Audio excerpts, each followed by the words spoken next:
नमस्कार, मी पंजाब डक. आज आहे 26 मार्च 2026 आणि मी माझ्या शेतामध्ये आणि आज देखील जे राहिलं हरभरा काढणी चालू आहे. तर राज्यातल्या सर्व शेतकऱ्याचे फोन येत आहेत की आता माझी परिस्थिती काय राहील. तर सर्वप्रथम आजचं सांगतो, म्हणजे आज 26 तारीख आहे. तर आज 26 तारखेला देखील अक्कलकोट इकडं लातूरकडं बऱ्याच ठिकाणी, त्याच्यानंतर इकडं अहिल्यानगरकडं एक दोन ठिकाणी आज तुरळक ठिकाणी पावसाचा अंदाज आहे, म्हणून हे लक्षायचं. पण राज्यातल्या सर्व शेतकऱ्याला सांगू इच्छितो की ज्यांचा कोणाचा गहू असेल, हरभरा असेल, कांदे असेल, तंबाखू असेल, तर तुम्ही काय करा, 30 तारखेच्या आत तुम्ही तुमचं काढून झाकून घ्या. कारण की मागं जसा 17, 18, 19, 20चा पाऊस आला तसाच परत एकदा पाऊस येणार आहे, म्हणून हा अंदाज खास करून महाराष्ट्रातल्या सर्व शेतकऱ्यांना लक्षात येतं.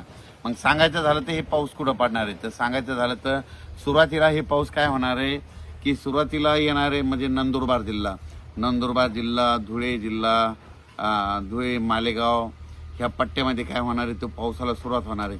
पण 30 तारखेपासून काय होणार आहे, 30 तारखेपासून तुम्हाला एक जिल्ह्यावाईज सांगतो. 30 तारखेपासून नंदुरबार, धुळे, जळगाव, त्याच्यानंतर बुलढाणा, अकोला, अमरावती, वर्धा, नागपूर, भंडारा, गोंदिया, चंद्रपूर, यवतमाळ, वाशिम, हिंगोली, नांदेड, परभणी, जालना,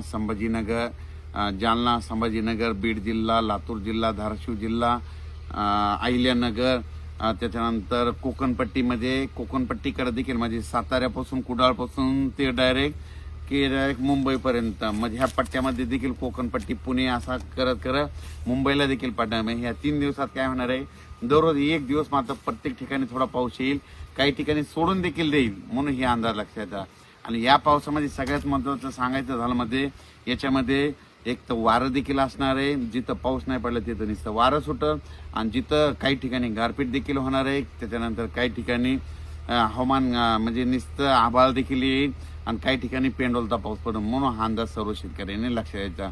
वीट उत्पादकांना सांगू इच्छितो की तुम्ही काय करा, 29 तारखेला तुमच्या विटा कच्च्या असतील तर झाकून घ्या, कारण की 30 पासून म्हणजे पाऊस येणार, म्हणून हे लक्षात येतं.